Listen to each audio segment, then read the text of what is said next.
Everybody to another one of the Carb Hall of Fame interviews, and we've got the dynamic duo. We got Yin and Yang, we've got Batman and Robin. These would only really be a few of the terms that would probably describe the not only brotherhood or whatever you want to call it that you two have had over the years with your careers, but also it includes John's technical smarts, Bobby's wanting to really go fast in a race car, but both committed to winning with brains and skill. John Layne, Bobby Layne, both 2014 inductees into the Carb Hall of Fame. John, I'm going to address you first because you're the oldest. Okay. But you actually had this opportunity. I think you're 7 years older than Bobby, isn't that Four. right? 4 years older. But you had this opportunity to be around this race shop with your dad and the machine shop. And man, you got to have some fond memories of that early time. Can you tell me about some of the early racing figures that came around that shop? Well, I'll start out with Jerry Weld. And I believe when they started the open competition at Olympic Stadium, would have probably been about 1957. That would have made me 8 years old. Mm-hmm. Jerry's torsion bars on that car was the first torsion bars that I splined. Uh-huh. So it starts out there, and anybody that was anybody seemed to come through our shop. Right. There's a lot people that helped Dad, Sam and George Austin. Sam did a lot. He was actually the first one to drive any of my cars. Mm-hmm. He's also the first one to drive the 3-car that I restored at West Ference. Mm-hmm. He taught me a lot of what weight did in a car, about how it acted and things when I was really young. Mm-hmm. And then you got West Ference that took me racing all the time when he raced for somebody else that away from Dad's car. Yeah. So that was a lot. And then later on, which was Rayleigh Goodwin showed up, and the list is just too long. Yeah, I was going to say the who's who of racing at that time were coming through there, because let's face it, your dad had a handle on that, and really was able to do stuff that a lot of other people couldn't do. Bobby, I know you mentioned to me a couple of the guys that you saw, Larson, Levitt. See, Judd was before me. I'm just remembering stories that my dad told. Okay. And, the first race car drivers that I remember around the shop was Wes Ferrin, mm-hmm. and Rayleigh and Harold Havilow. And to most people, he's Rayleigh. To me, he will always be Raymond. Uh-huh. And he kind of told me that it would be okay to go racing, and that's because that's what I wanted to do. Uh-huh. And Raymond was, over the years, was probably, other than John, was probably a big influence on how I thought about going racing. Yeah. You want to do what older brother was doing. You wanted to get out there and be around the track and when we grew up on Colorado, we didn't go bowling. We didn't play baseball. We went racing. Uh-huh. It was a family thing. Mm-hmm. And how much of this went on during the winter? I mean, we're talking about racing during the summer, but how was it around the shop in the wintertime? I mean, was there still people coming around? Oh, yeah. Oh, yes. I mean, everybody built all their cars. There was no purchased stuff in our area, really. So it was, there was probably more work done in the winter than there was in the summer. Yeah. And then when we actually got racing, we worked a lot in the winter. Yeah. And that made it, our cars were usually really good right off the bat because we had spent the time in the winter. We wasn't adjusting on into the season. He's ready to put them on the track and let her go. Yes. At age 14, John, you really get to have what I would call a boy's dream. You get to build your own race car. What type of a car was it, and who drove it? It was basically just like this car behind us. It was built off of the Greg Weld plans that Speedway Motors sold when I started in. I mean, they sold a blueprint or something that you. They was a little bit. They was enough to get you started, and that's it. But actually, that first car that I did a lot of the work on it, but a lot of people helped. Dick Easterwood welded it together. Don Williams came and took off a week of work the week before we started racing. While I was at school, he worked all day. Otherwise, it wouldn't have been done. So, owe a lot to a lot of different people. And the people that come in, they taught me ways to look about how you made things, what made a difference. And Bob Burns even got into the deal. He was the first one to make an aluminum, what I would call an in and out box. And he got the castings done at Naylor's and did the machine work on Dad's machine while Dad was at work.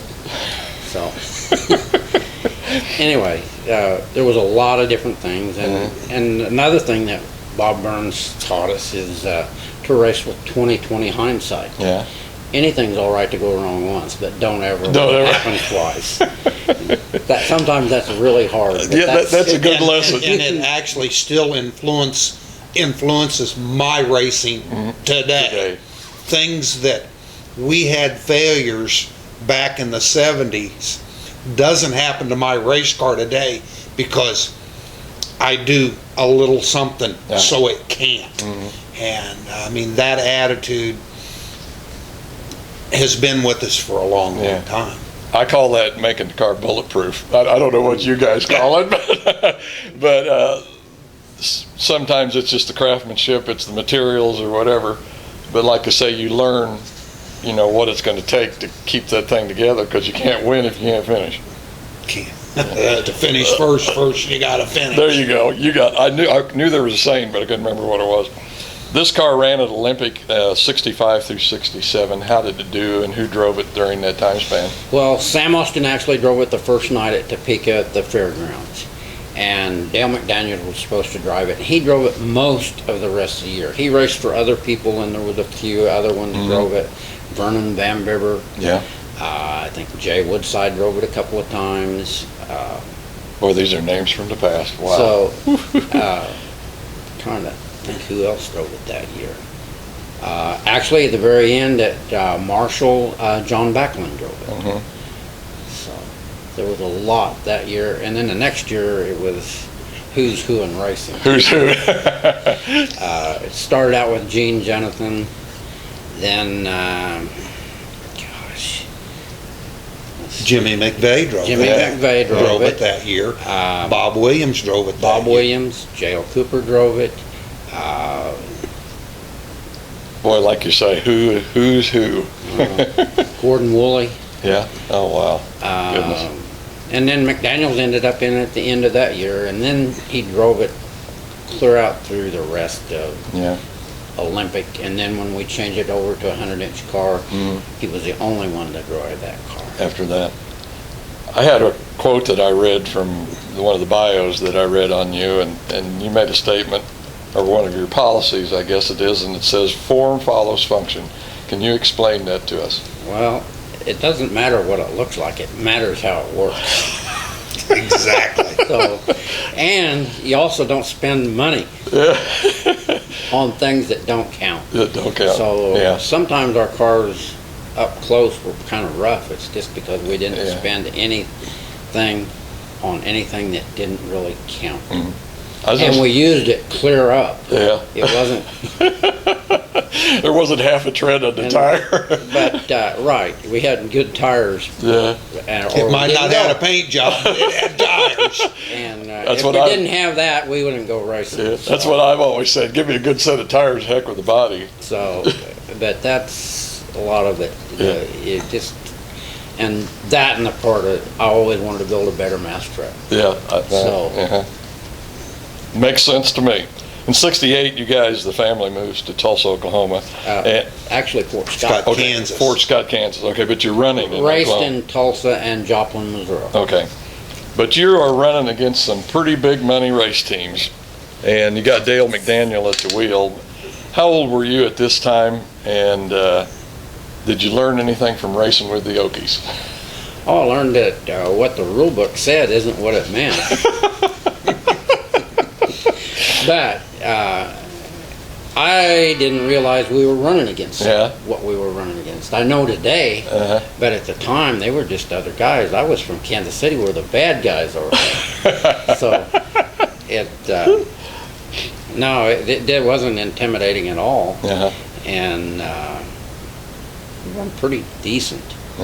And then when we built the new car that was what the rules really meant, we was really competitive. So, okay. But even the old car with the sedan body on it, we won a lot of races at Joplin on the short tracks. It didn't matter. Now, when you say a sedan, was that kind of like the old jalopy class? Is that what you were talking Well, about? that's what it looks like. It was the body was a 28 Model A, cut down, and it just when we lengthened the car out, it just fit this perfect. Just fit. It didn't look too bad even. So. Well, Bobby, in '72, you finally fulfilled a dream of yours too, in that you are building your own car. Yes. And you're going to get to drive that, and I believe it was a '57 Chevy. Yep. And you build it in Gene Claxton's garage. In Gene Claxton's garage at 12th and Askew. Oh, really? So how did that go? How did that season go? I did not do very well.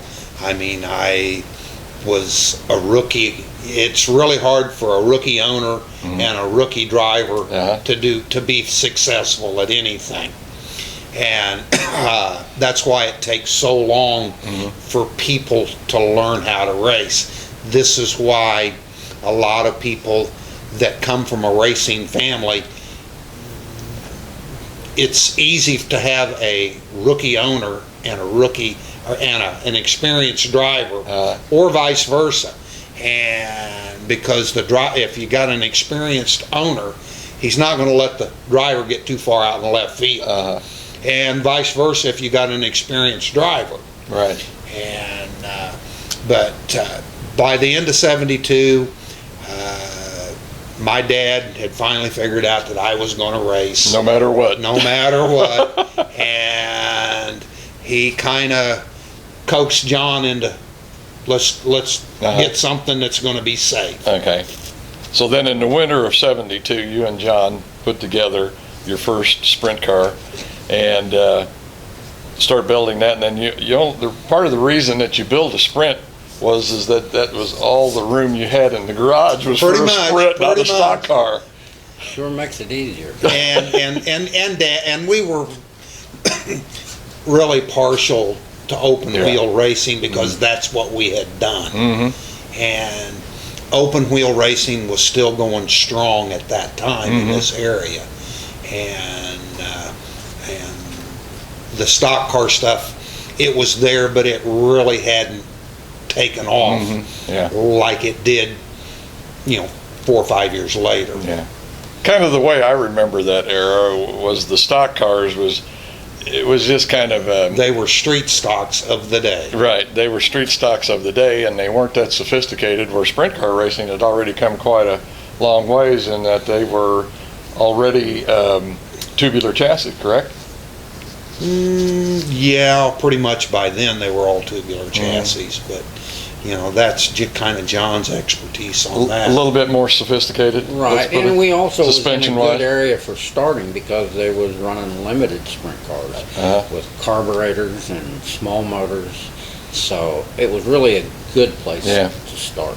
Now I understand, John, when you built this, you just sort of sat down and made the plans, is that right? No, we kind of sat down and drew it on the floor and built it. That's even better. Coke cases. And drew it on the floor, okay.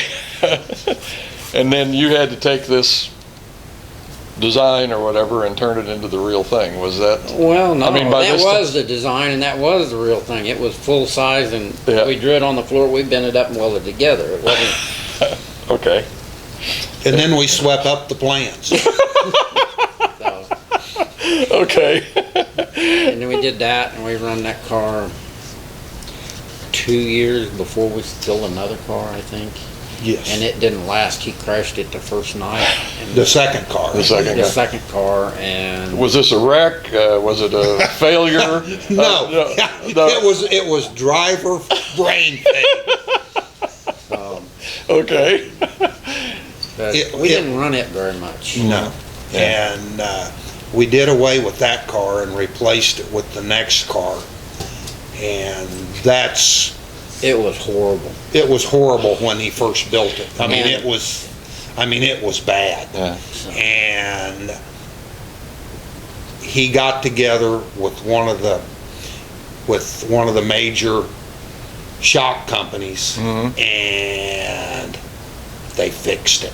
Oh, really? not And- quite. Not quite. Not quite, but I mean, it got it They where made it it was. better. He got it really good, and that was the time that I started driving. I was going to say, that was the next question We won't go here. into why, but anyway, I was never interested in driving. Yeah. But this car, he didn't like it, and I could understand why. Yeah. Woody Woodward had crashed it about Yeah. as much as he'd done. So it was just something, it always, from my experience of being in it, trying to hot lap it, getting into the corner, it really felt good. And when you picked up the throttle, you did not know where it was going to go. Really? Oh, wow. And so anyway, but I talked to Dick Anderson at Carrera quite a bit, and he's told us what the spring rates went, and told us how to figure spring rates. Yeah. I mean, it was a big thing. We put different shocks on it, and anyway, little motor, because it always had a big motor with injectors. Put a little motor, carburetor, and wing on it. Mhm. Well, we go to play day at Lakeside, and this was when Rayleigh would just start being the Chief Chief Stewart. Stewart. Yeah, pit steward. And anyway, so in the first session of hot laps, Bob's at work. He comes in, and I'm sitting in the car, and he comes up and he says, you need to quit turning the steering wheel so much. You need to start using your foot.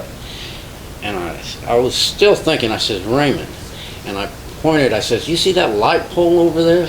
I says, by the time I get to that light pole, it was the first light pole into the corner. I said, I'm wide open. He says, keep guiding. But anyway, so it was really a pretty fun day, and I was going way faster because of all of the coaching I'd had since I was 6 years old. All these real good race car drivers. Yeah. Everything came on automatic pilot except how much to do it. I was really dangerous, is all you could say. And anyway, so as the story goes on, Tom Wilson comes up to Bob as we was leaving, because he had been working, Uh-huh. and told Bob how good he looked. He wasn't there. So, and then to go on to the story on in the next week, Bob didn't have a little motor for opening night at Lakeside. So I said, I knew this car was good. If anything about my driving experience, when I got in one, it was really right. I knew it was right. Uh-huh.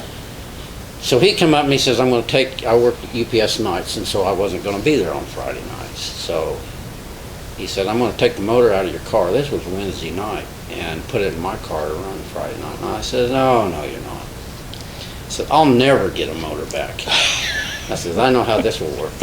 So I said, I'll tell you what I'll do. I said, I'll just loan you my car. And he finally said, okay. And then I said, there is one catch. I'm sending Dad along to guard it. All you can do is drive it. That's the truth. And anyway, he won his first day feature that night. So, I did. Yeah, it did. and then the next thing is, as far as my driving career went, is the first modified, I started up and drove it around the block in the rain Yeah. before he had ever got into it. And I come back in and I said, Bob, you won't believe this thing.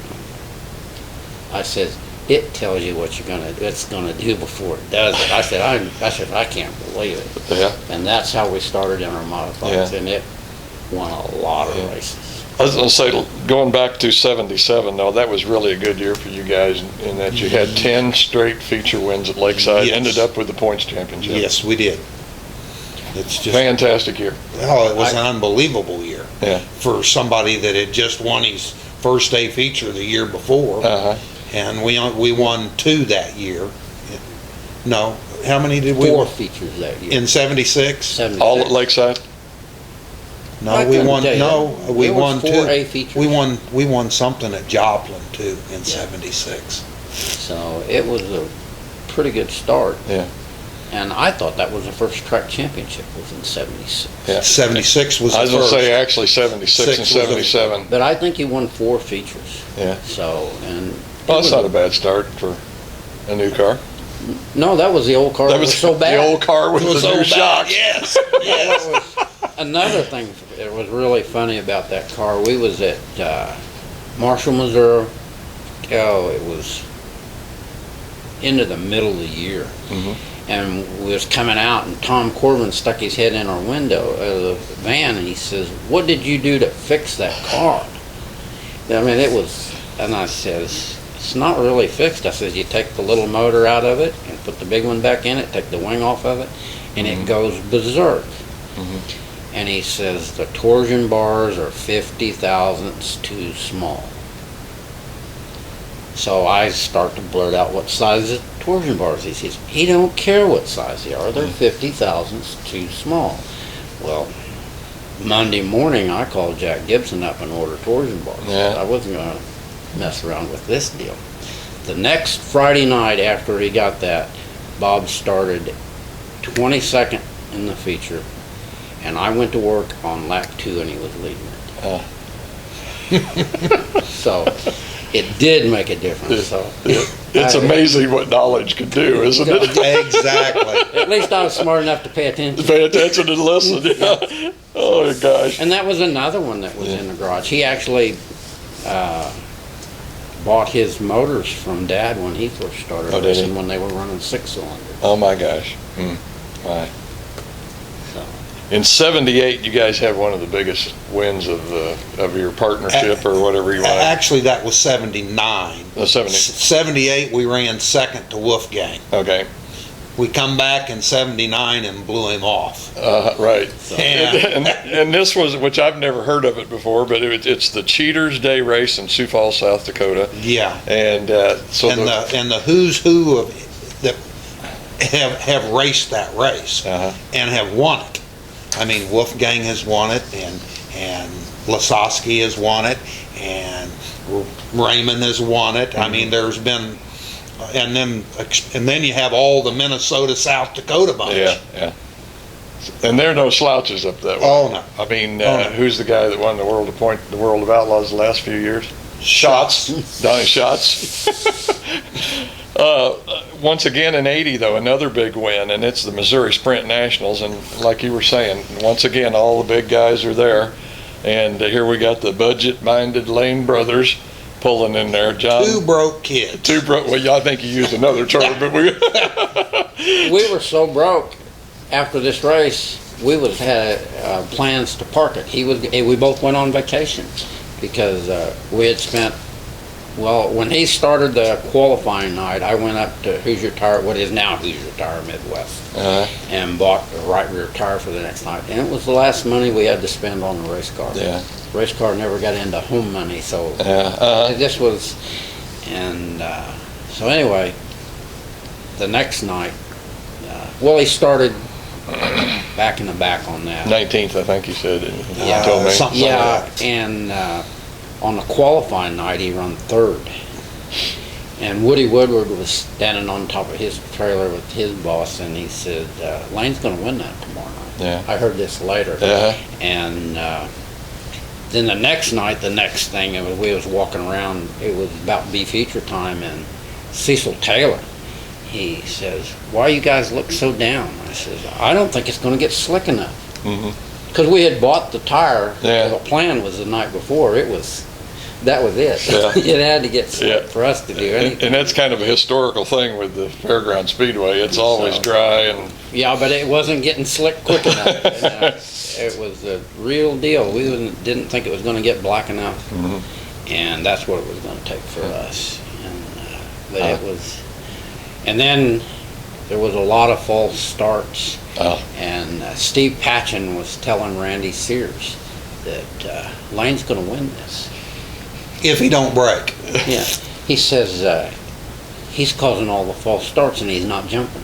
So they just think he is. So he was the only one that was hooked Yeah. up enough to take off. Can you remember, Bobby, what you were thinking at that race? I mean, No, there's- 19th, man, you're in the back of the back. Well, I mean,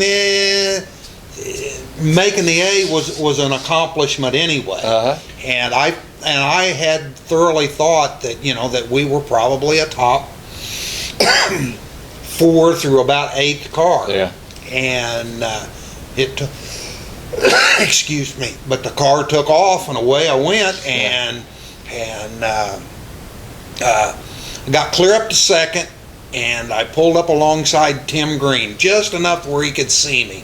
And he looked over at me and looked back in his car and looked over at me, and I saw him look down on the floorboards, and I saw the throttle pedal hit the floor, and I says, "Gotcha." And away I went. You could tell that much at those speeds. Oh, yeah. Oh, my gosh. Wow. That sounds like it would have been a lot of fun. It's a lot of fun to win, isn't it? Yeah, when you're racing against people that are spending, 4 to 1 or 5 to 1. Yeah, that's even better. But back to when John was running in down in Tulsa, I mean, there was multi-millionaires that he was racing against and beating them up. And not really beat them up. We was competitive. You got your share. Yeah. No, they were really good. Yeah. So, but getting back to the 78 year, we had a real advantage as getting better. We had to run against Doug Wolfgang in the vice grip car at Lakeside every Friday night. So the fact that, last year's inductee, Bob Kosicki explained it. Outsiders were welcome here. This is why we got so good. Right. We never had it easy. Well, I always say you run up to the competition. That's what I always say. I mean, if you're just against the same thing all the time, and the level never. And then later on in the modifieds, guy at Pleasanton come up. He was going to go to a race down south someplace, a big race. And he said, "How tough is it going to get?" And I looked at him. I said, "What do you mean?" He said, "I said, it ain't gonna get no harder than this." So it was always pretty fortunate to have to run against really good people. Yeah, it makes it tough, but it only makes you better. Yeah, and when we got to racing modifieds, we were racing against real tough people. And I mean, the Casters and the Zimmermans and these guys, and then we would go travel and from here, there, and everywhere, and if the guys was out traveling very much, they had to be doing something right, or they wouldn't be there. Yeah, exactly. That kind of, we're kind of getting into that transition period right now, where, like you say, the sprint car deal's kind of coming to an end, and you guys are starting to get into the modified deal. Now, I know there was partially a reason behind that from your dad, but you built Old Yellow, and John, what exactly brought that on? Was before. The Old Yellow was the station wagon. The station wagon was before. The panel wagon was before the Old Yellow. Yeah. Okay. And also there was no place closer than Knoxville to race a sprint car. Yeah. So weekly program families dying out. and all, we couldn't be away from home that much, and our funds were limited enough that it just wasn't going to work. Right. So we got into the modified thing, and it turned out to be a lot better than I thought. Well, I think the other thing you mentioned too, Bobby, about the sprint deal was the costs were just starting to get out of sight. Well, they were out of hand. They were out of sight.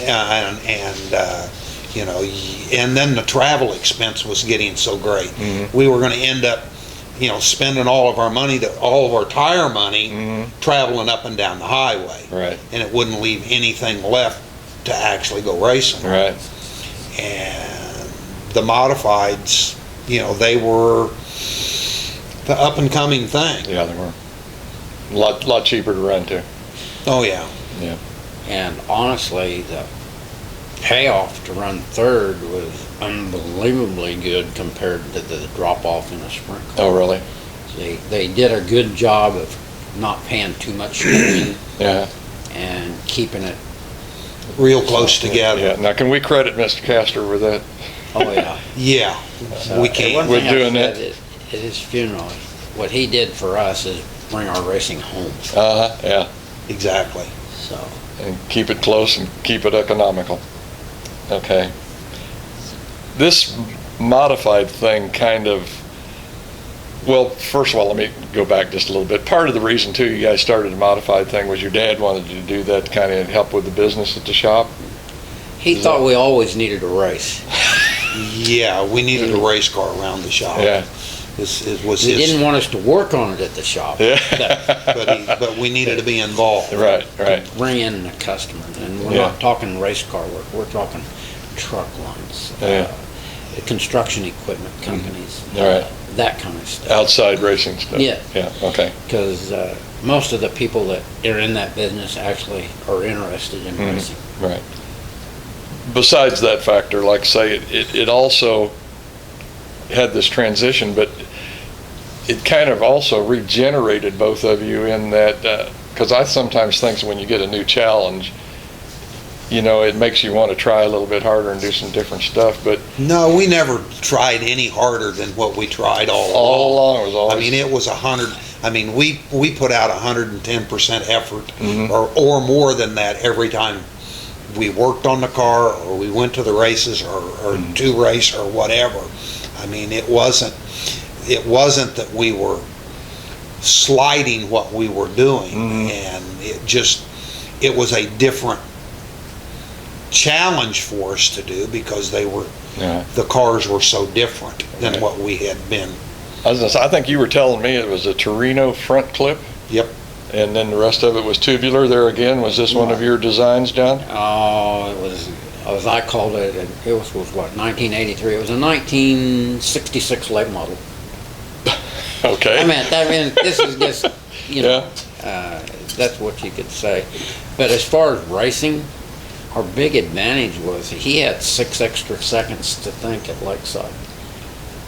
6 extra seconds. I never thought of it that way. So you know, he was in slow motion, you know, Yeah, well, compared to the rest of them. That's almost like talking to Karen Darling. She was talking about scoring at Lakeside. She says, well, I could put a stick of gum in my mouth waiting for him to come around.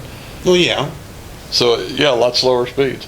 Yeah, Yeah. like I say, that had to be slow motion. You're right. Yeah. So, but by the end of Lakeside, we'd got that 6 seconds back. Did you really? So, Pretty much. so he was consistently in the 2150s Uh-huh. at the end, and about 27 Yeah. to start with. I'll be darned. Wow. At the first national that he won out there, and I don't know, but that might have been the first A feature for that car, was that national event. Yes, it was. It was the first. It was probably about the Now, second. you talking one. about Jayhawk?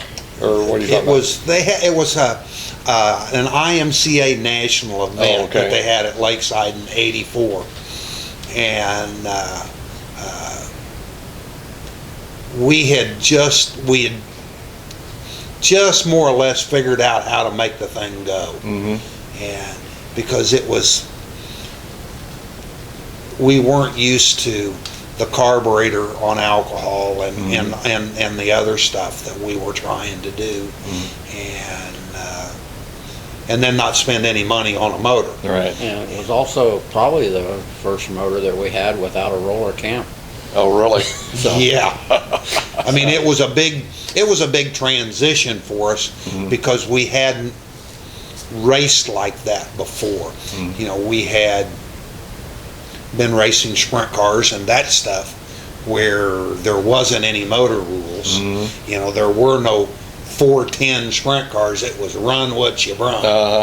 And see, the last sprint car that we had, it 464 cubic inches. And one motor was 484 cubic inches. Oh my gosh.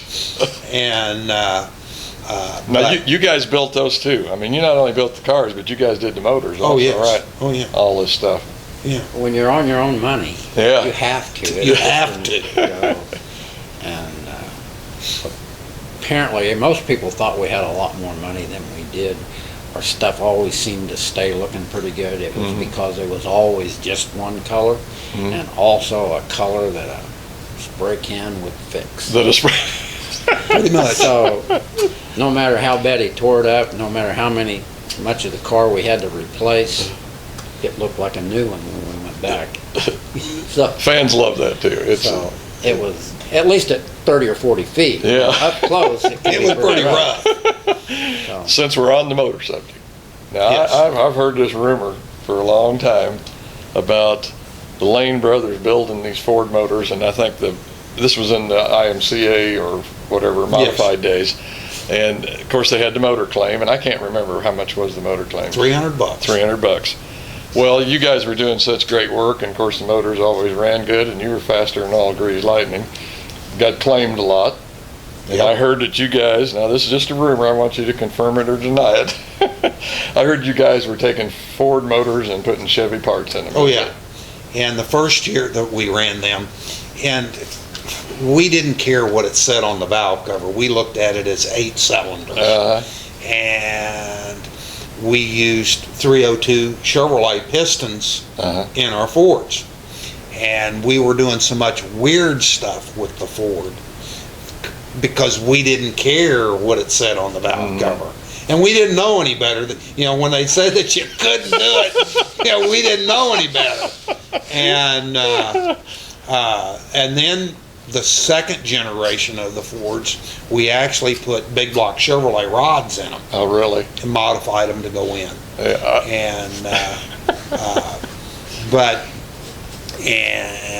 I mean, I sat down with a parts book and did the math on what we needed to do to get this piece to work with that piece to work with that piece.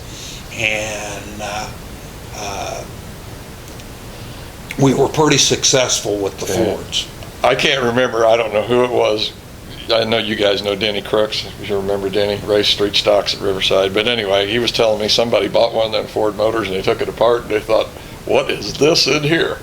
well, if they got, it was the one that was claimed at Riverside. Yeah, it was claimed. Yeah, it was claimed. It was one of them deals where the motor the night before, when they really got mad, was blown up. And so we had to come up with something. And so we put everything that we had left over in it. And it was the first generation stuff. And it was really bad. And I can remember it was in my house in Pleasant Valley, and Bob said, he brought a piston in to me, and you could see where the valve had been touching the piston. And he says, it'll be all right. And I says, you got to finish, because otherwise it will be back the next week, because they are going to claim it.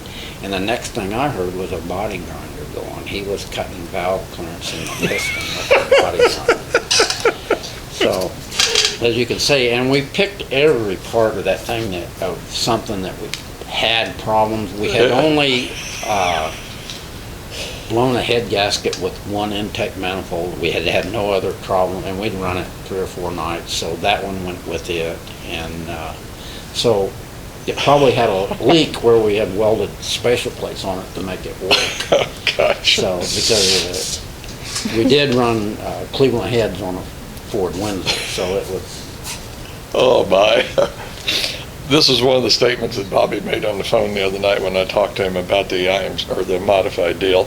He said, we tried to stay within the spirit of the rules. No, we tried to stay within something that they wasn't going to throw us out. Well, that's what I mean. You were staying, but... I mean, we went right up to the edge. And...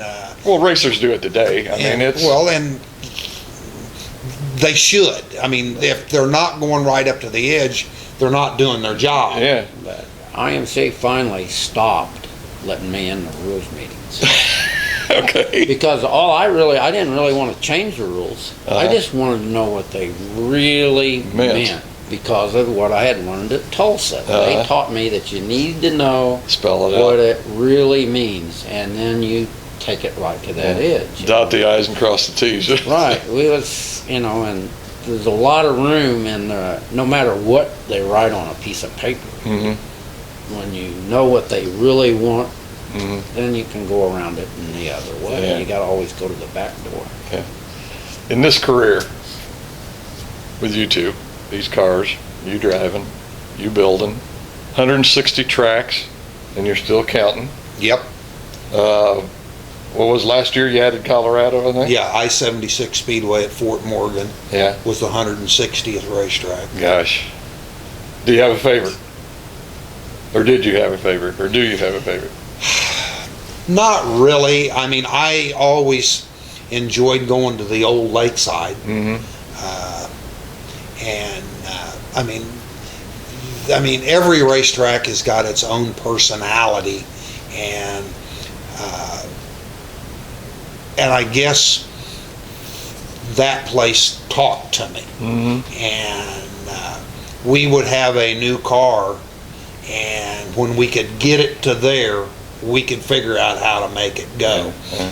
That and Muskogee always, wouldn't you agree, John? Yeah, Muskogee always put us Right, but Muskogee and Lakeside had humongous turns. Mm-hmm. Yeah, big And radius. there was a lot of time for me to watch, Mm-hmm. and you could just tell a lot more Mm-hmm. at big racetracks. But as far as racetracks for me, I wanted to go to Riverside. Yeah. The shorter, the better. Uh, If we had run modifieds in Olympic Stadium would have been there, that would have been my That favorite would have- place because it was so contained, uh, and You had to it would have drive. had to been more and more precise, and we could have made them look bad. yeah.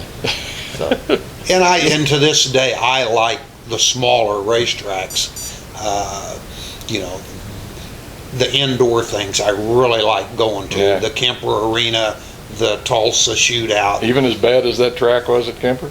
It wasn't a bad racetrack. They all had to race on the same one. Yeah, I know. So it didn't matter. Yeah. And But that was tight. Wasn't it hard to pass down there? I mean, wasn't it? as long as you were precise, it wasn't. You Okay. just couldn't be haphazardly Yeah. driving the car. And I mean, I made one of my few mistakes that I made over the years when it come to doing something. I forgot to go to the scales, Oh, my. and so I had to qualify through the B. Oh, boy. And so I started last in the A and the first night, and got to like fourth. Yeah. And I had the second day won, and they had a yellow flag, and the guy from Indiana wanted to win it more than I did. Yeah. Kind of used me up Used you. just a little bit. And but I mean, you know, when it was all said and done, I Yeah. mean, the promoter run off with the money, Oh, and yeah. nobody Yeah, got it, yeah, so yeah. it didn't matter. It was It didn't matter.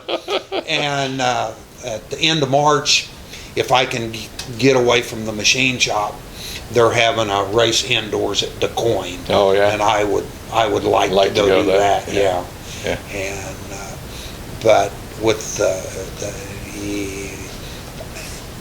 the shorter racetracks, Yeah.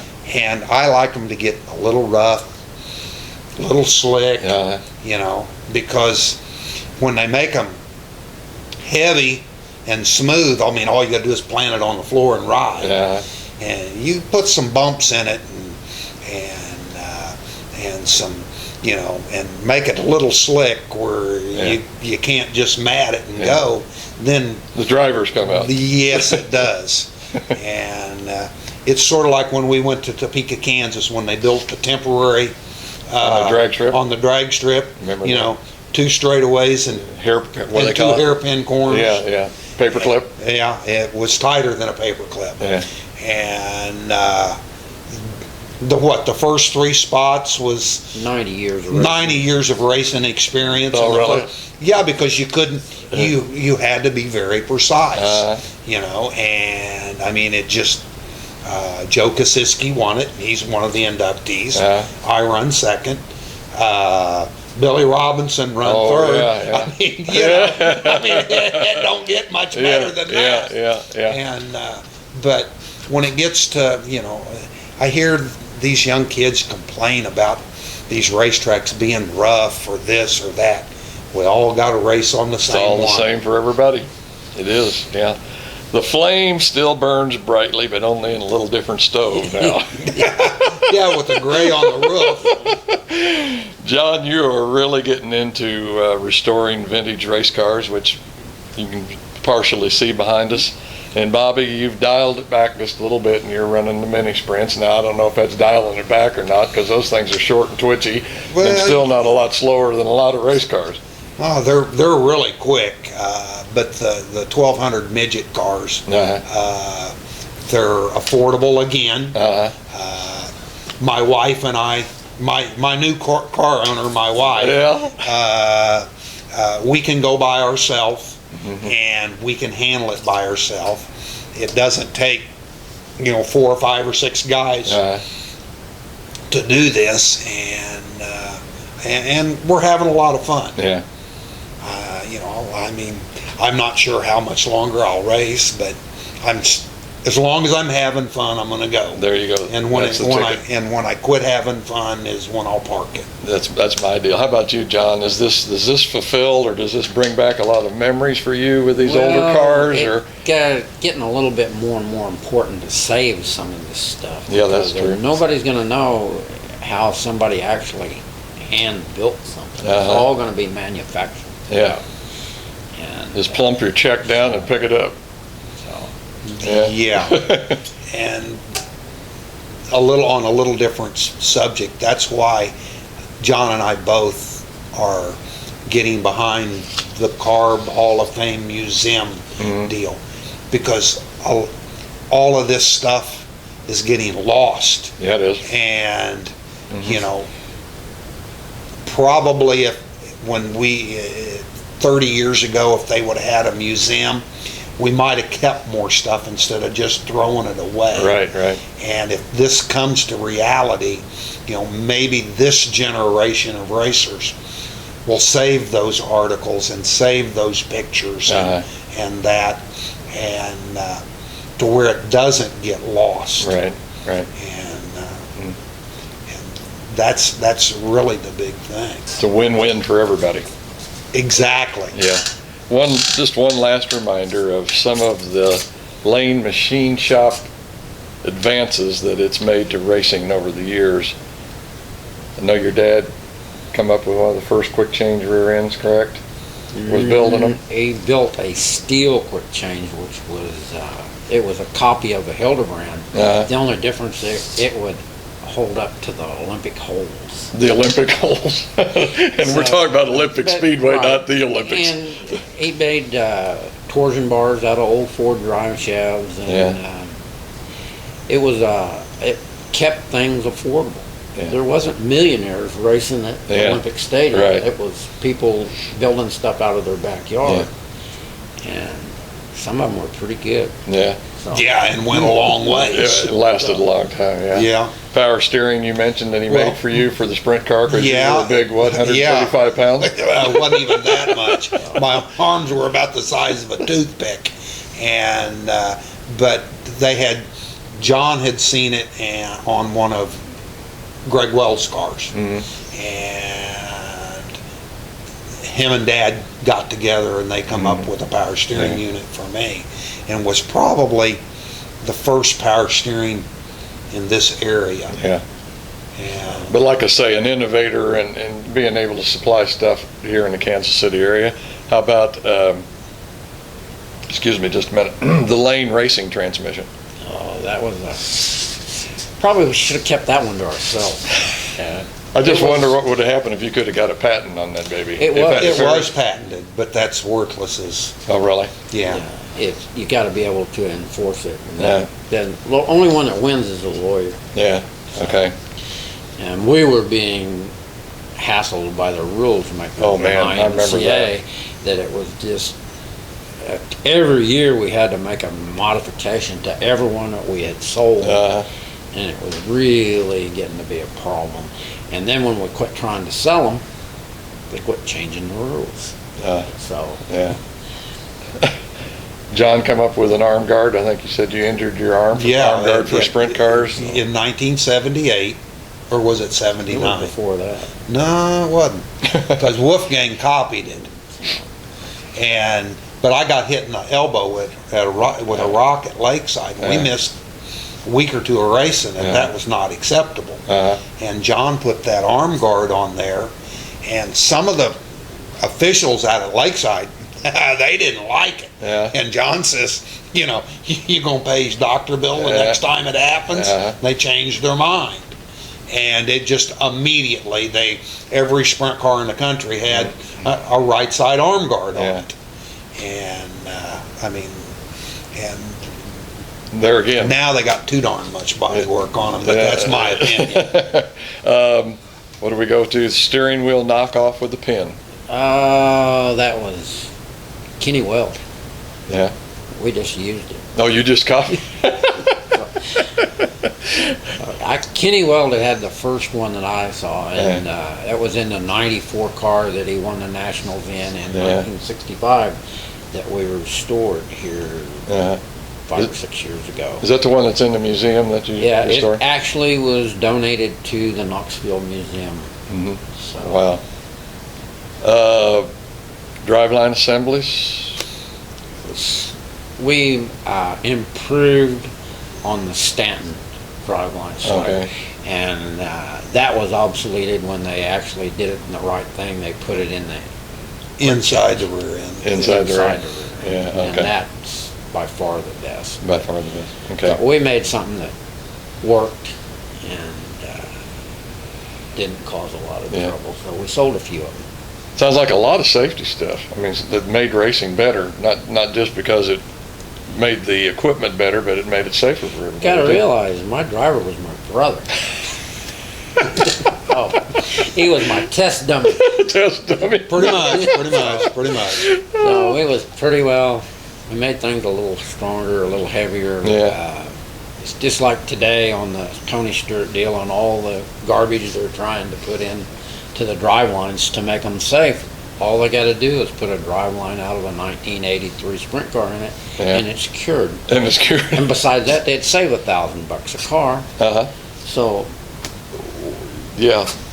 why don't do it the simple way? If everybody has to have it, there's no advantage. There's no advantage to anything else. Yeah, exactly. They need to look at making things safer. Yeah, without a doubt. Because that stuff only gets faster and lighter, and you're using less safety stuff all the time.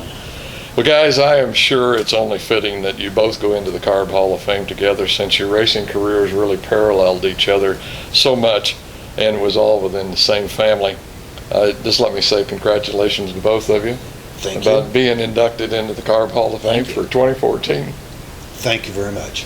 So, yes, it's an honor for me to be on the same stage with the guys that I watched racing when I was very, very young.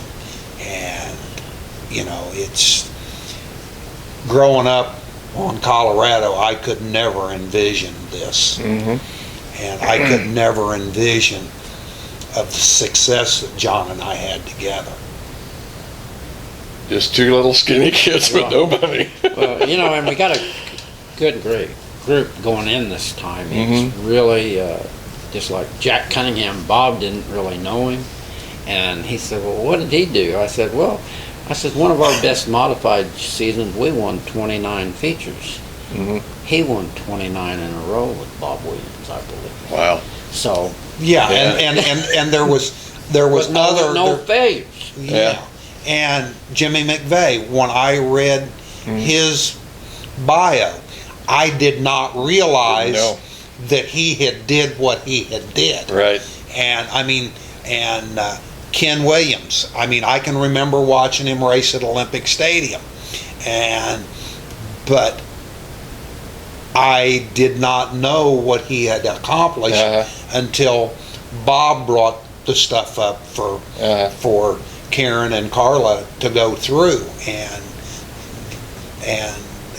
I mean, for 14 we have a very, very loaded class. I agree, totally. And then you got Joe Kosiski. Yeah. I mean, you know, and it's unbelievable that the amount of feature wins between 4 guys. Yeah, yeah. It's unreal. I asked Jim McVeigh about that, and he says, I can't remember they were all, or not all of them, but he said so many of them were so long ago, I just can't remember. But anyway, guys, But congratulations. my most important wins Yeah. of my whole career was my first one in April of 1976. Yeah, And the last one, September of 13. yeah. The last one's always the best. And see, I'm going to try to do that again in 14. Okay. Thanks a lot, guys. I appreciate your Thank time. you. You're welcome. Thank you for coming.